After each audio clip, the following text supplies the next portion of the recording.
lagi dengan saya Iksan RO. Selamat datang di channel Iksan RO. Oke, di bahasan video kali ini saya akan membagikan pengalaman saya tentang pembelian di Shopee. Ketika Anda berbelanja di Shopee dengan co-seller dari luar negeri, dan ketika Anda mendapat masalah barang yang Anda beli tidak diterima, cuman di laporan di Shopee-nya barang sudah diterima. Apa yang harus kita lakukan untuk pertama kali ketika mendapat masalah tersebut? Ini pengalaman pertama saya ketika mendapatkan masalah tersebut. Saya melakukan pembelanjaan online di marketplace, yaitu di Shopee, dengan membeli barang dari luar negeri. Kenapa saya membeli di toko luar negeri yang ada di Shopee? Karena harganya sangat murah sekali. Cuman masalahnya itu agak lama emang pembeliannya. Ini barang yang saya beli, harganya lumayan berbeda karena tujuan saya adalah untuk dijual kembali. Dari tanggal 25 Mei saya membeli barang dan check out itu pada tanggal 30 Mei sampai di Indonesia, dan proses segala macam itu di trackingnya pada tanggal 2 Juni itu barang sudah diterima. Akan tetapi saya tidak menerima barang tersebut. Mungkin teman-teman yang datang ke sini mengalami hal serupa. Nah, resi yang diberikan ketika teman-teman membeli barang di luar negeri itu tidak bisa dilacak. Benar tidak? Ketika Anda mengcopy resi tersebut, Anda nyari di JNT, di ID Express, di JNE maupun di Tiki, itu tidak bisa di tracking.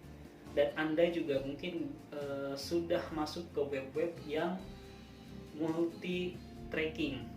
Oke, ketika kondisi tersebut teman-teman mengalaminya, jangan risau, jangan panik terlebih dahulu. Yang perlu teman-teman lakukan adalah melakukan perpanjangan garansi Shopee.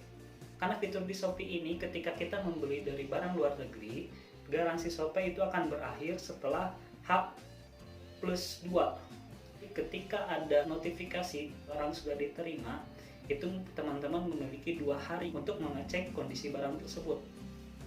Apakah sesuai, apakah barang tersebut kosong, atau segala macamnya. Ketika hal itu terjadi, yang pertama tadi adalah menambah garansi Shopee, yaitu biasanya untuk menambah waktu masa garansinya biasanya 7 hari. Jika sudah aman, teman-teman gak usah khawatir. Mungkin teman-teman yang sudah mencari info di Google, itu teman-teman akan diarahkan ke websitenya Bea Cukai. Nah, resi yang tadi itu cuma bisa dicek di Bea Cukai. Cuma setelah saya cek di Bea Cukai, itu cuma keterangan bahwa barang tersebut sudah nyampe di Indonesia, berapa total biaya yang harus dibayarkan ke Bea Cukai dan segala macamnya. Data-data itu hanya informasi ketika barang itu datang ke Indonesia dan apa yang dilakukan Bea Cukai. Hal tersebut tidak menolong kita bahwa barang kita ada di mana. Oke, jangan khawatir, langkah selanjutnya ini akan membantu kita menemukan barang kita di mana. Oke, ketika teman-teman sudah memanjangkan garansi Shopee, Anda silakan chat customer service di bagian pengiriman barang Anda.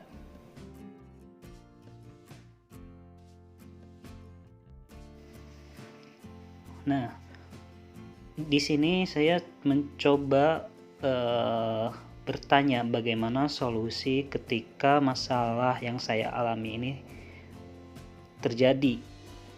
Barang yang saya tunggu tidak datang, cuma di trackingnya itu sudah diterima. Saya chat customer service di belian barang itu ada. Ini nanti saya munculkan. Nah, di sini, nah pas kita mulai chat, itu robot yang membalas awal-awal kurang nyambung sampai di pas bagian apakah jawaban ini membantu, saya jawab tidak. Dan di sini saya alasannya itu solusi tidak berhasil karena emang tidak ada jawaban Akhirnya saya diberikan metode chat dengan customer service-nya bernama Kak Safi. Nah, di sini saya mulai menceritakan permasalahan yang saya terima, dan mereka cukup responsif, cukup membantu dengan cepat apa yang harus saya lakukan. Nah, mereka langsung tahu nomor orderan karena saya chatnya mulai melakukan chatnya langsung di tempat orderan, di kolom orderan. Jadi di sini dijelaskan bahwa saya memiliki 2 hari perlindungan dari Shopee ketika ada notifikasi barang sudah diterima.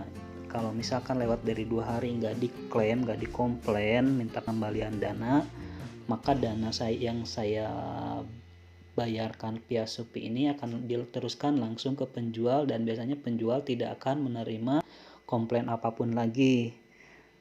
Oke, di sini saya terima sarannya, dan saya langsung menanyakan kulir yang dipakai ke alamat saya itu pakai kulir apa. Ternyata dengan resi yang di sini itu menggunakan JNT. Sudah dapat nomor resi yang dipakai Shopee untuk mengirim barang kita menggunakan jasa kurir yang mana. Kenapa sih saya mau ribet-ribet mengecek bahwa barangnya ada di mana? Saya lakukan agar oknum kurir tersebut tidak melakukan hal ini lagi. Kenapa? Kalau misalkan saya mengklaim minta uang kembali, yang dirugikan otomatis toko yang mengirim barang tersebut dan saya sebagai pembeli. Rugi waktu karena menunggu barang dari luar negeri itu lumayan memakan waktu, bisa 1 minggu lebih. Kalau misalkan minta batalan dan kemungkinan barangnya beneran hilang, yang diuntungkan adalah oknum tersebut. Oke, karena kita juga nggak tahu barangnya ada di mana. Kalau kita nggak mengurus siap di mana sih barang tersebut, ya kan? Tahu kan? Nah, ketika sudah ada kurir mana yang dipakai, bisa di tracking kemana, kita tinggal mengurus ke kurir tersebut. Saya kebetulan sudah mengkomplain ke SPP-nya bahwa barang saya minta kepastian barang saya ada atau tidak. Jawabannya seperti ini. Oke, karena barang sudah ada dan saya akan menunggu 2 kali 24 jam. Kalau misalkan kurir tersebut tidak nanti hari Sabtu, mungkin ya, sekarang hari Kamis. Sekarang hari Kamis, mungkin hari Sabtu. Kalau misalkan besok Jumat belum datang, dan hari Sabtu saya akan datang ke counter JNT tersebut. Bila barangnya ada, oke, semua masalah clear. Tapi kalau misalkan barang tersebut nggak ada, saya mungkin akan membuat laporan ke JNT pusat, meminta orang tersebut untuk membelikan barang yang sama dalam waktu tempo 3 hari. Kenapa saya ingin melakukan hal tersebut? Ya, barang yang saya beli ini sudah ada yang membeli. Mereka udah menunggu lama dan sebagian memang sudah ada yang cancel. Daripada saya harus order lagi atau segala macam yang kita ganti rugi ke penjual, mending saya minta ganti rugi ke kurir tersebut. Karena kesalahan kurir tersebut adalah mengklaim barang tersebut sudah diantar dan atasnamakan saya sudah menerima, padahal. Nah, begitulah solusi terbaik menurut saya bila teman-teman mengalami hal tersebut. Jangan langsung klaim minta pengembalian dana atau segala macam kalau misalkan teman-teman emang butuh kerjasama dengan penjual yang dari luar negeri tersebut. Tapi kalau misalkan teman-teman nggak perlu lagi beli barang di tempat tersebut, ya terserah teman-teman. Cuman yang akan diuntungkan dari hal tersebut adalah oknum kurir tersebut. Oke? Kita stop oknum-oknum tersebut untuk mendapatkan keuntungan. Ya, mudah-mudahan ini cuman miskomunikasi aja, atau dia lupa mengantar, terlalu sibuk. Mudah-mudahan begitu teman-teman. Kalau misalkan teman-teman ada pertanyaan, silahkan komen di bawah atau mengalami hal serupa dan apa yang teman-teman lakukan, silahkan pengalaman Anda di komentar di bawah ya. Kalau misalkan suka dengan video ini, silahkan tekan like-nya. Kalau misalkan tidak suka, dislike aja nggak apa-apa. Jangan lupa subscribe. Ya nggak usah subscribe, tapi kalau ingin subscribe nggak apa-apa. Oke, saya Iksan ya. Selamat malam, sampai jumpa di lain video.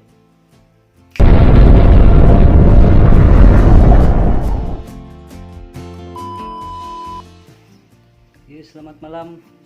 Dari video yang kemarin yang saya record,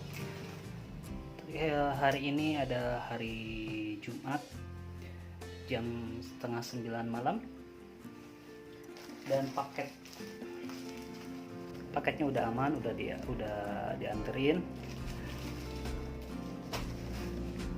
Jadi bagi teman-teman yang memiliki masalah yang sama, mudah-mudahan terselesaikan juga ya. Dan untuk teman-teman kurir dimanapun kalian berada, saran dari saya, kalau misalkan ada yang komplain itu jangan dulu direspon dengan tolakan, jangan dulu direspon dengan itu bukan bagian saya, ini nomor kurirnya. Bagusnya direspon dulu dan dibantu untuk penyelesaiannya ya. Dan untuk SPP JNT yang saya hubungi kemarin udah bagus. Top, terima kasih Kang, semoga lancar, semoga tambah sukses. Jangan kapok dengan orderan saya.